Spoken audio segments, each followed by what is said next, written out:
Now, it feels just like yesterday that it was April of 2019 when Disney and Lucasfilm unveiled the official title of Episode 9, The Rise of Skywalker.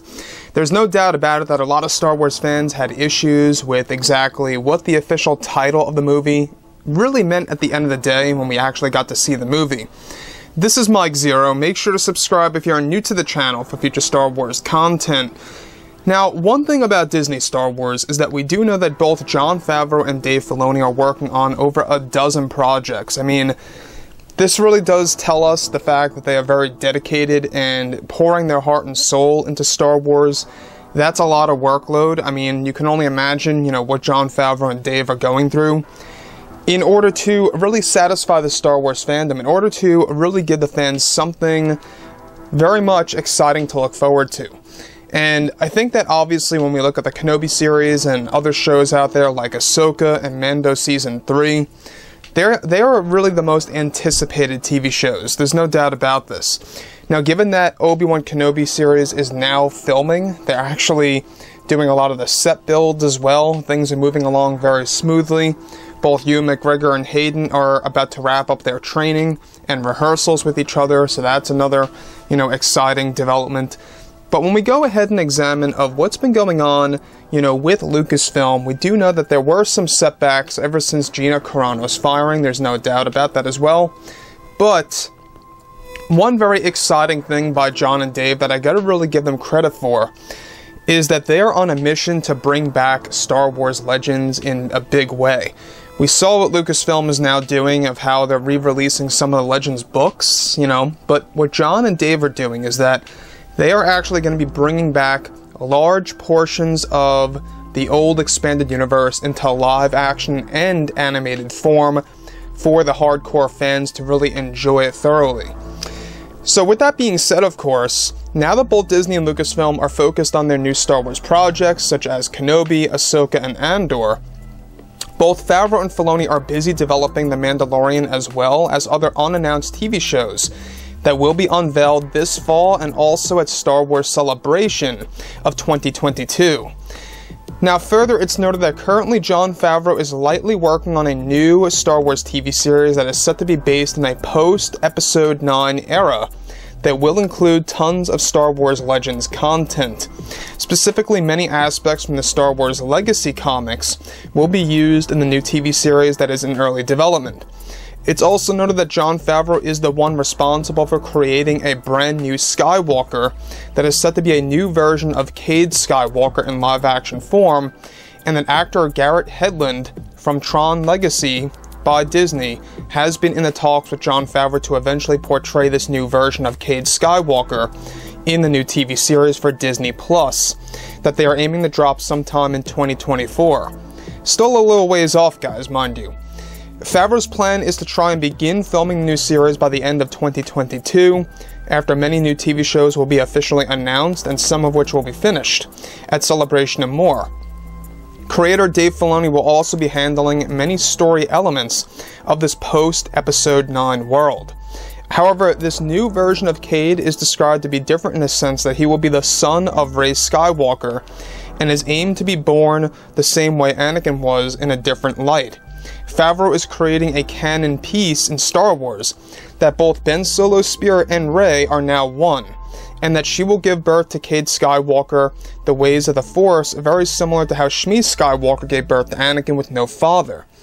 Now, let me just say one thing right here, is that this is a very interesting spin on Jon Favreau's way of kind of giving Rey the ability to give birth through the ways of the Force.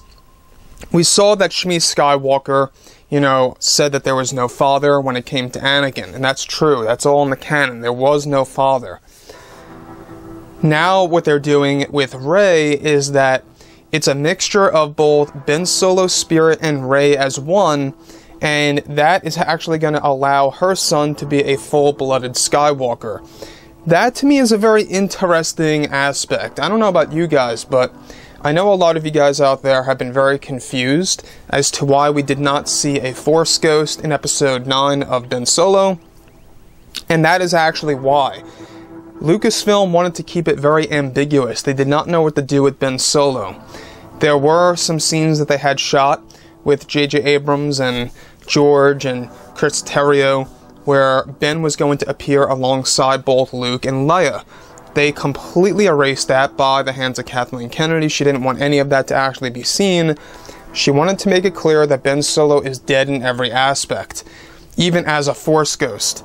And that's pretty much what she was trying to tell us at the very end of Episode 9, is that there is no Force ghost of Ben Solo.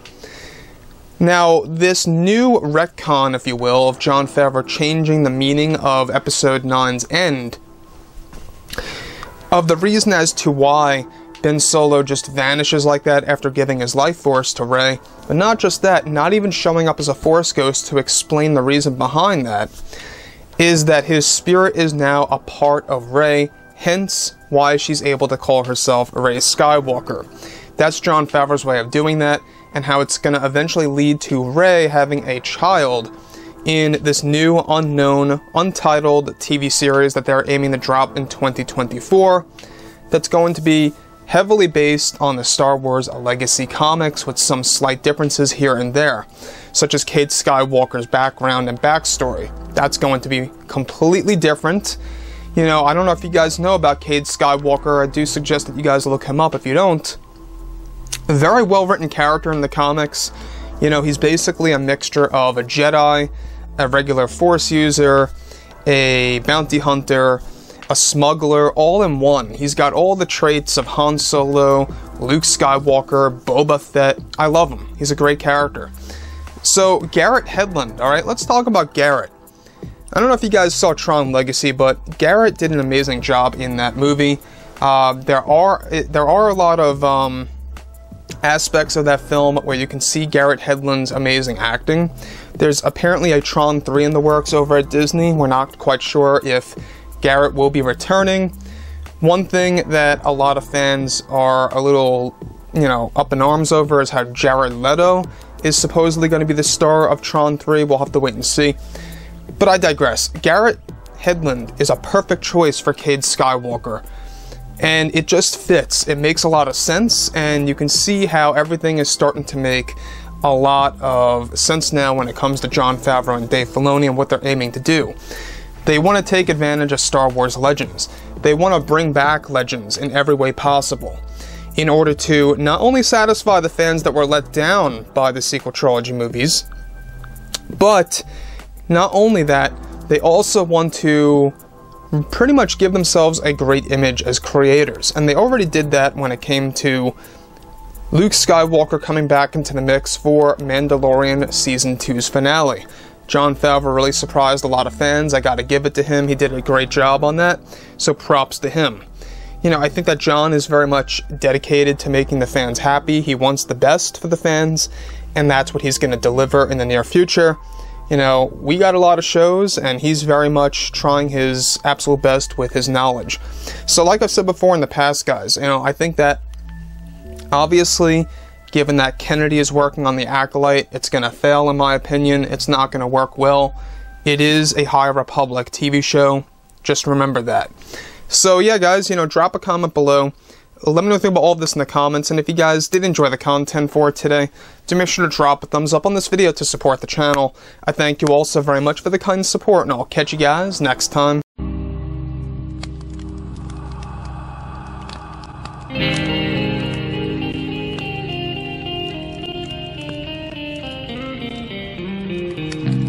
Gun in hand, we are alone again. No hiding on the one from night to moon.